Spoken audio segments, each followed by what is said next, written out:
Becca, how are you? Hey Lance, it's 4 p.m. my time. We were talking about being across opposite sides of the world. So good morning to you. Happy 6 a.m. here in California. So I'm grateful to have you on here today with the podcast Life Over Addiction, where we explore opportunity and agency for people wanting to change their lives. We met on a site that we both share on Facebook, and I've looked at some of your material and I'm highly impressed, not just with your material, but you as a person and how you've lived your life and your own discoveries and how you help other people with that. Perhaps you want to share a little bit about what you do and your company, but more importantly, how you got there and your passion for doing what you do. Yeah, of course. So my name is Becca Rich. I am currently a holistic time coach with a background. I have an engineering degree, and I also am a yoga teacher, a Reiki healer, and a digital nomad. So that's why we were talking about being across the world. I travel full time with my husband. And in my work, my company,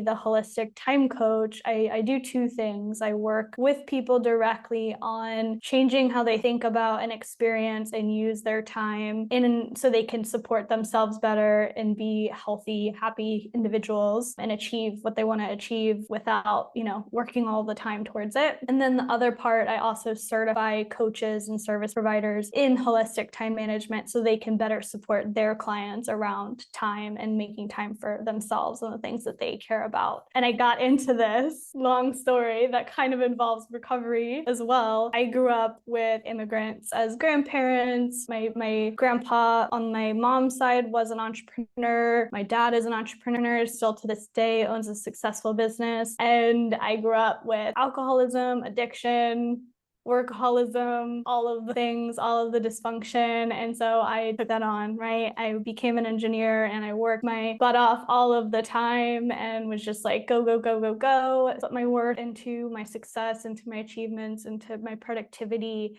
And I burned out at 18 years old, which is really young. And I was in the hospital with an intestinal infection. And that was sort of like my first initial rock bottom moment where I was like, oh, I need to take better care of myself. And that's when I got into yoga and Reiki. And I spent years, I became a yoga teacher, a level 2 Reiki healer, and started my first business at the age of 21 doing yoga retreats and yoga, coaching and private lessons and Reiki healing and all of that. And I found that most people have a really hard time making time for themselves and they're super busy. And I saw that within my own family, my own cycles, and then with all of my clients in the yoga and like energy healing space.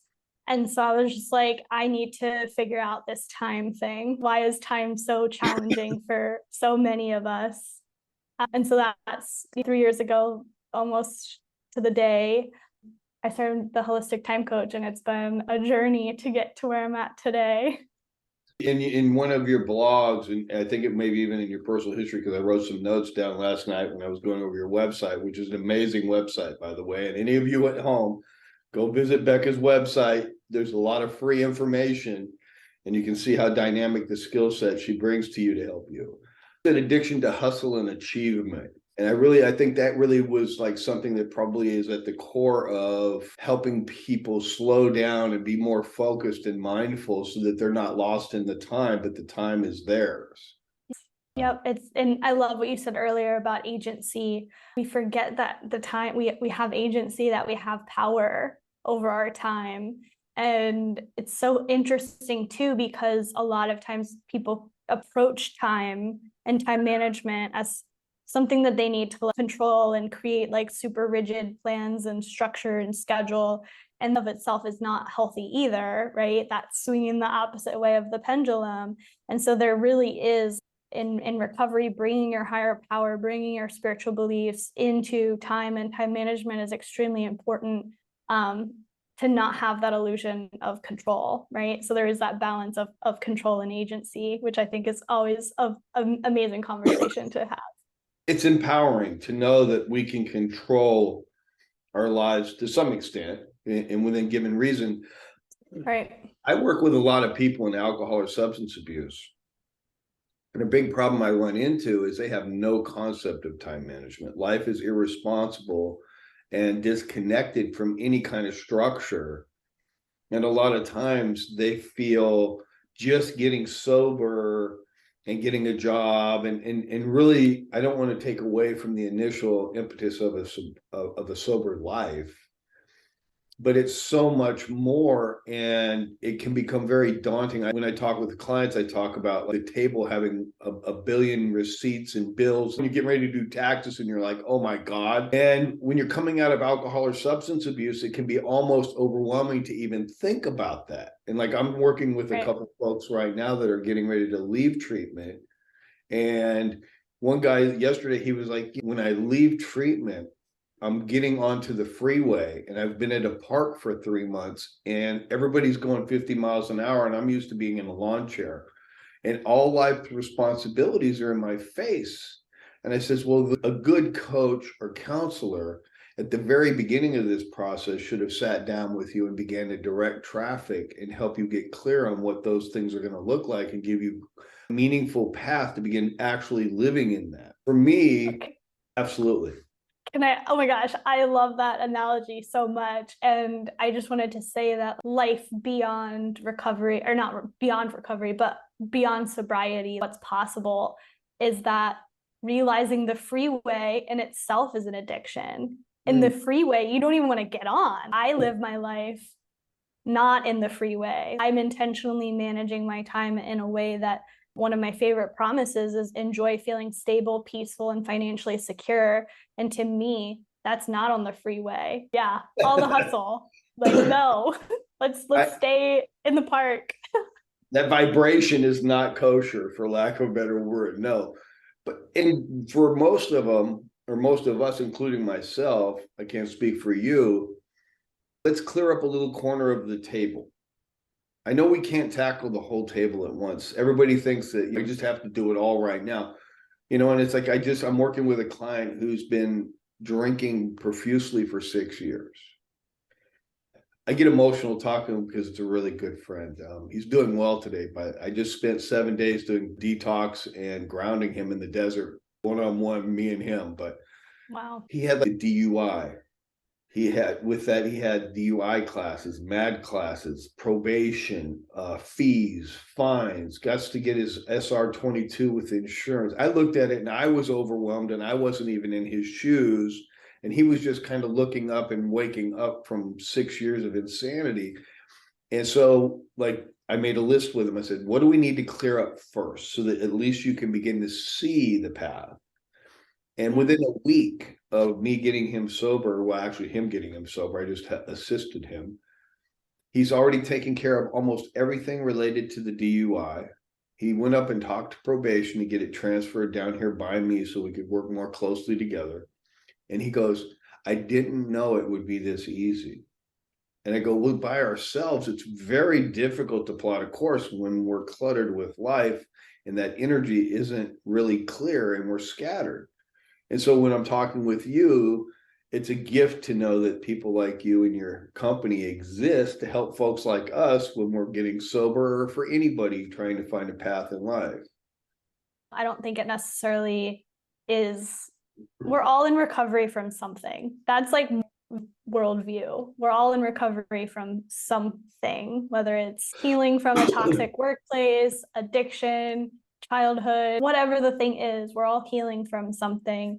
And being able to take it one step at a time, one day at a time, and having someone to hold your hand on that journey of focusing on just the one right next step for you, it is what helps us make progress. And so I've had lots of teachers, healers, helpers, coaches, therapists along the way, and continue along the way to support me in being a happy, healthy human on this planet, and doing the things that I need to do to stay there and stay sober and stay in my lane and stay focused. Absolutely. I when I was getting, a lot of people know about my history and incarceration and transformation, and that's a whole other emotional space for me, because sitting here talking with you from where I'm at is grace. I didn't realize that it was a lifestyle problem. I thought just drugs and alcohol were my problem, and I didn't understand how my life got where it got. And I was so grateful for someone such as yourself. My mentor back then was like, it's a lifestyle. It's not just drugs and alcohol, but it's everything in your life that we have to address. And over the years, it's like the narratives we grew up with. My value is based on what I do or how I do it or how I perform or my achievements or how people look at me. And it was like I didn't even know who I was anymore because I got lost in all of that. And I'm so grateful for someone who had that skill set to help me discover myself, my identity, my purpose, and the gift of helping others like we do to find theirs.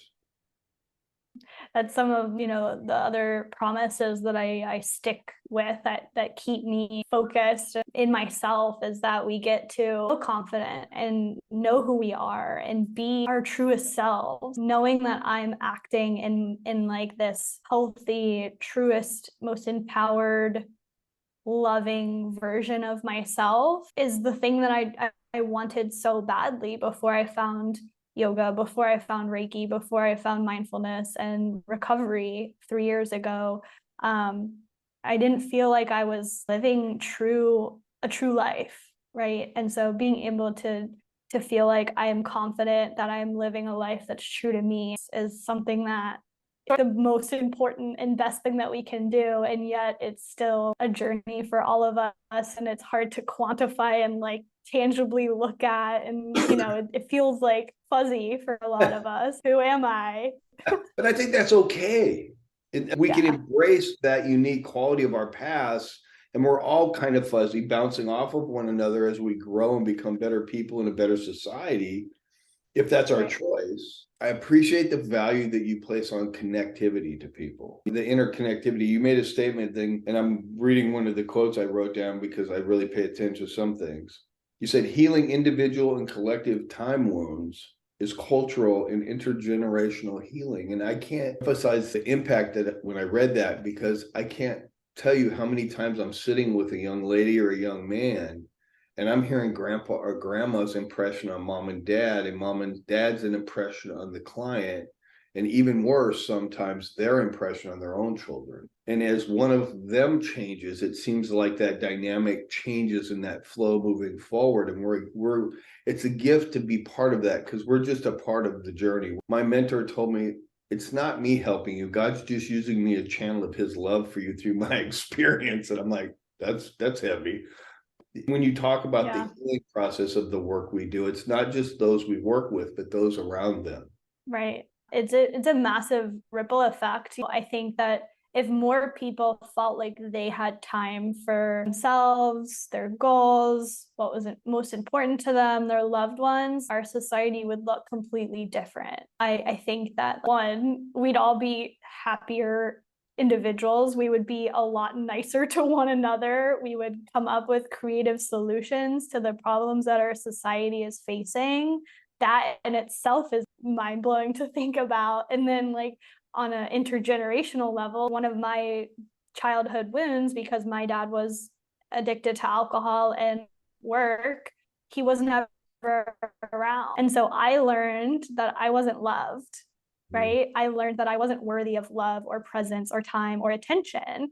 Time is quite literally the love that we share. We prove to someone that we love them by spending time with them. And same goes for ourselves. We prove to ourselves that we love ourselves when we make time for ourselves and we do self-care and we take care of our mind, body, and spirit. And, time is sort of like this glue, holds it all together. It's so important. And that's why I work on time. That's why time is one of the things that impact so many of us in ways that we don't yet realize or understand. You talk about love and childhood and family and how time impacts us. And we're going into a whole different box here, but that's okay. Because I remember going through my own recovery process and I never knew my own father not being there. And I have this impression growing up that I was unloved, unwanted, abandoned, not worthy. And that whole narrative defined many years of my life. And I did a lot of bad things in my hurt, because I don't believe anger is the core issue. It's my hurt that's the core issue that needs healing. And I was sitting doing my step work, my recovery process, and they have a process called the 4-step. And my dad came up, and I had like 3 things listed on my father. But by the time I was done talking, my blood pressure immediately started, my physiological self got like hot. And 5 minutes later, after venting on a prison yard, sharing my little piece of paper, shaking, pissed off at the world, vindicated that this guy was an asshole and didn't love me. And that was my justification for life and was my identity. And I'll never forget Richard, my mentor. He looked over at me and he goes, Lance, you've been carrying that a long time, going back to time. And I'm like, yeah, you're absolutely right. That dude was a blah, blah, blah, blah, blah. And Richard was like one of those Zen Buddhist guys that was like a ninja. He goes, can I ask you a couple questions? And I'm like, that's weird. I was hoping he'd just vindicate and say, you're justified, but he didn't go that path. He goes, well, do you know that your dad didn't love you? No. Did anyone ever tell you why your mother and him went their separate ways or why he wasn't there? No. Did anybody say that he ever told them that he didn't love you or you weren't worthy? And I started to cry. And it was like this pressure of 1,000,000 pounds of PSI in my spirit that just kind of went. It's more of a feeling than it is anything else, a deep sadness. And he goes, Lance, not having a father was messed up. And it's understandable. The little boy at 3 and 4 and 5 years old, you created a story to understand a situation you couldn't possibly understand. And from that story, you created a life based on hurt and anger. And you hurt a lot of people, which you're responsible for. And today you can start to love yourself and honor yourself, and you don't have to feel unloved or wanted because you know you're worthy of love and respect and dignity. I didn't even know how to take that.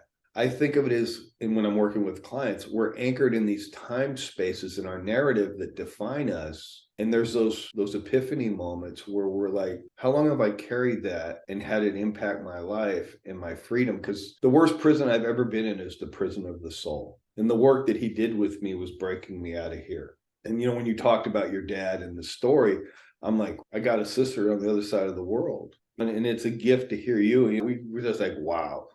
But, you know, that's the gift of the work we get to do with people. We get to see that look in their face when they're like, that was kind of ugly in a good way. Yeah, you just spurred that memory with me right now of like, yeah, you know, like we create these stories in time that define us, and that may or may not be truth. And we have these little transformational moments or epiphany moments where, for lack of a better word, our consciousness goes, and I'm sitting here with you going, now what do I do? Thank you for sharing that. That was even like impactful for me to hear. And there's no words other than that feeling that you described of just like truth. I always come back. One of the things that I do with my clients is like, what are the truths? Not the distorted thinking, not the stories or narratives. What is your truth about time or yourself or rest? A lot of people have a hard time resting and slowing down. And so like people's truth, they're like, my body needs rest. We can't deny that. That is a truth. And so coming back to the truth of those simple, powerful questions that your mentor asked you, just like, that's all. No, I didn't know. That was my created story narrative. And that is really beautiful. The journey's a gift. It is. On the porch, I'm wondering who I am, you know what I mean? Because this is like, okay. And embracing that it's okay to be in the moment and embrace life. That's the gift that we've been given.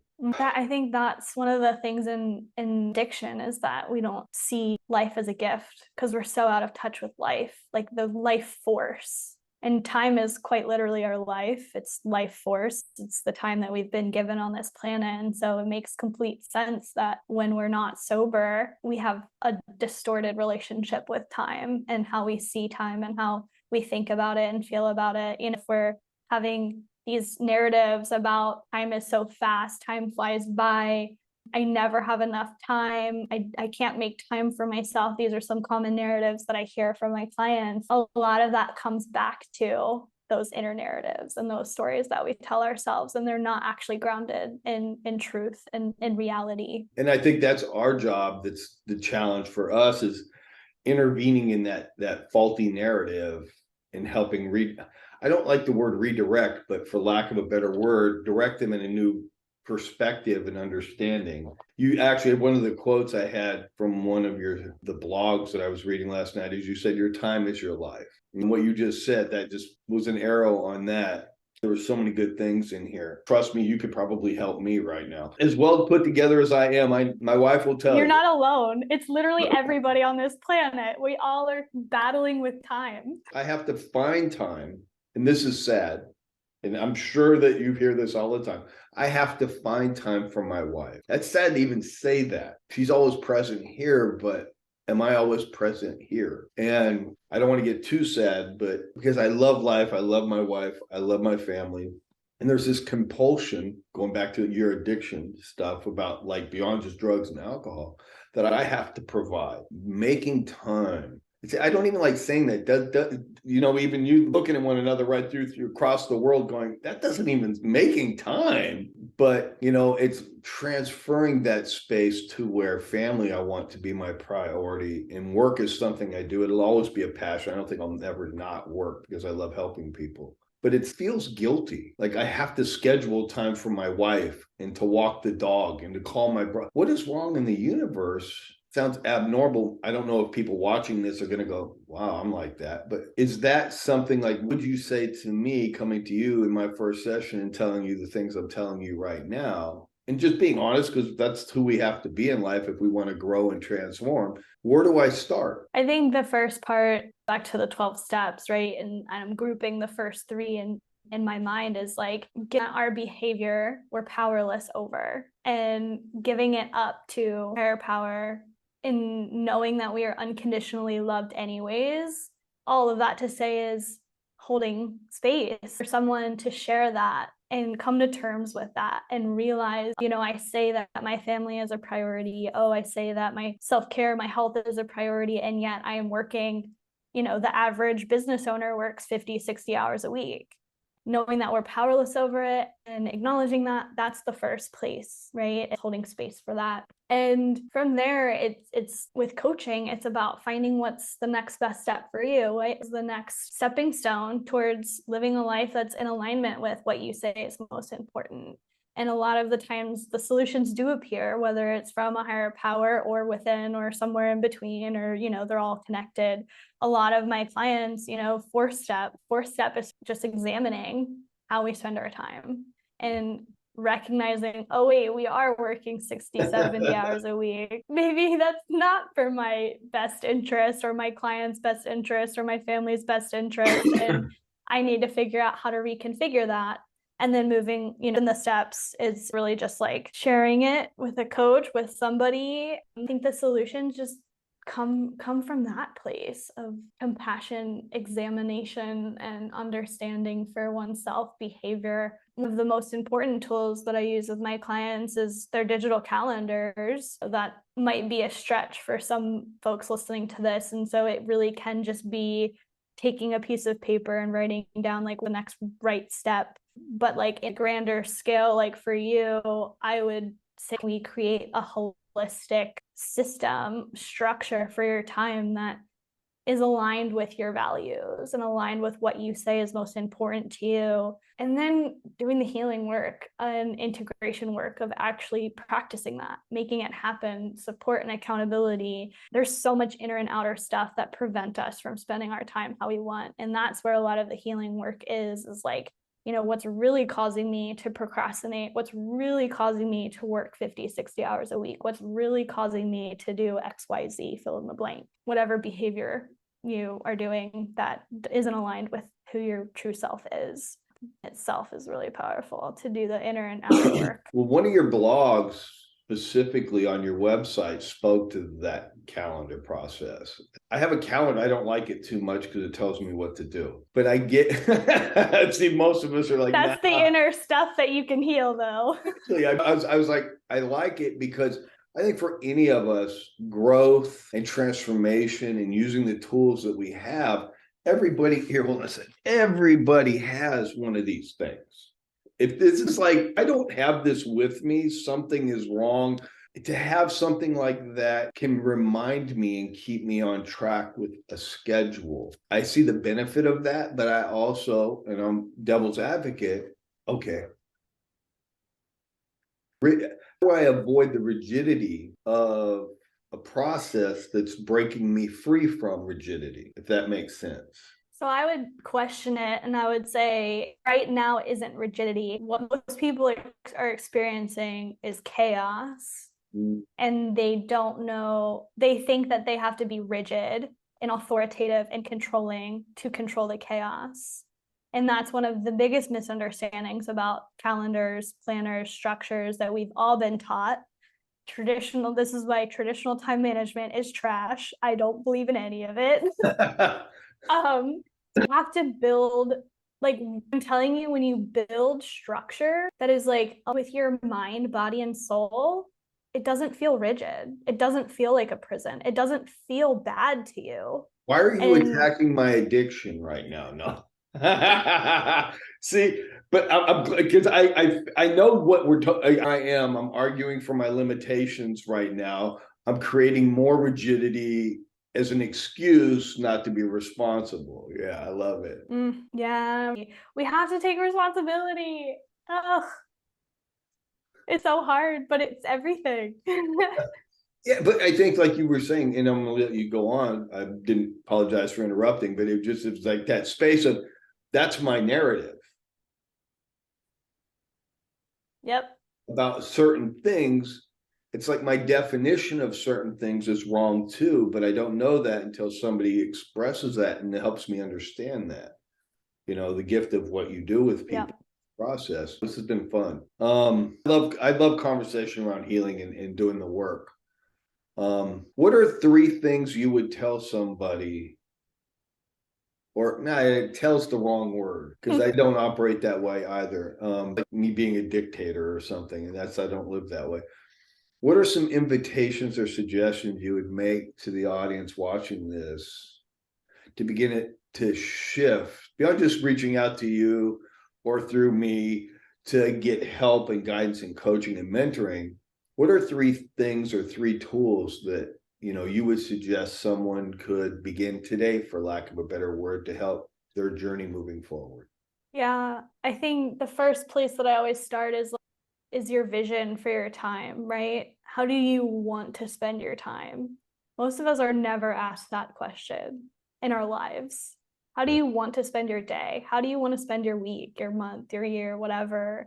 And, it doesn't have to just be about productivity or making money or, business or work. Like that includes all parts of you, all of what's important to your soul, your mind, your body, what you need to be a healthy, happy individual. Like, how do you want to spend your time? And that will bring up a lot of stuff for people. So just like invitation to like need to figure it all out today. Like that is the lie of hustle and not an urgency that doesn't serve any of us. That's the freeway that we were talking about earlier. Like you can stay off of the freeway. You don't have to live in the freeway. In fact, like me, the freeway is the addiction. That's one of my addictions, is hustling and grinding and going and never stopping to take a look at myself and my life. Yeah, the first invitation is asking yourself, what's most important to you? How do you want to spend your time? Create that vision for how you want to spend it without needing to know the how necessarily. And then what we've talked about, one day at a time, like what is the next one thing that we can do today to do something in alignment with that vision for your time? People, when they start thinking about their calendars or their structure, their time management, they're like, I need to wake up at 5 a.m. I need to work 8 hours a day. I need to, have date night. I need to have like all these things all perfectly arranged, and they have to follow it perfectly. And that is unrealistic. That's setting ourselves up for failure. And so the invitation is, how can you set yourself up for success instead of failure when it comes to time and your structure and what you're trying to create? Like, I know we get so excited and we're like, oh my God, yes, like I want this to be my life today. But that's just not like that's not reality for the majority of people. Like we have to figure out like the next best step. And it's a healing journey. And the third invitation is getting the tools that will support you. Using tools. There's so many things out there. Like your Google Calendar is free. It's on your phone. It's on your computer. And it doesn't have to feel rigid. It doesn't have to feel like a prison. It doesn't have to, restrict you in any way or like you feel worse about yourself. Like that is one of the most important things is like use tools to feel better and support yourself, not feel more shame or guilt or whatever. And so the invitation is like, how can you use your time to feel better about yourself? And the tools support you in doing so. I love it. I love it. It's been enjoyable talking with you this morning and in the afternoon there. Anything you want to share? I don't know the time frame, this just having a conversation and it'll happen the way it happens as it comes together. But I appreciate the conversation because a lot of powerful stuff we've brought up. And I think it's going to talk to a lot of our audience and a lot of the people listening to us today. Thoughts on what you offer or how to get in touch with you.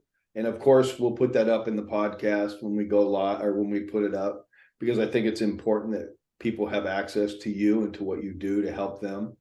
A blog with like, I don't know, you've mentioned it a couple times. I have a great blog with like, I don't know, 60, 70 free blogs that you could like run a bi-weekly email. So if you want to get on my email list and receive an email every other week from me with tips and healing prompts and invitations and ideas on how to spend your time in alignment with your true self and really start creating that life that you want to live, like that is what I'm here to help you do. So go and Google, search the Holistic Time Coach, hop on my website, hop on my email newsletter or my blog, and resonate with what we talked about and you're seeking additional support, feel free to reach out. Absolutely, Beck. I think you're an amazing resource to people and an amazing woman, and your journey is inspiring. And it's been great having you here this day. And, I just appreciate you being on the show, and hopefully we'll do this again. We'll find specific areas to go into and just really have fun having conversation, maybe bring other folks in and really begin to have panels and conversations, because I want Life Over Addiction to be a podcast that helps people, that provides resources, and you're a valuable resource, and I appreciate your time this morning. Thank you. Yeah. Thank you so much. And go spend time doing the things that you love.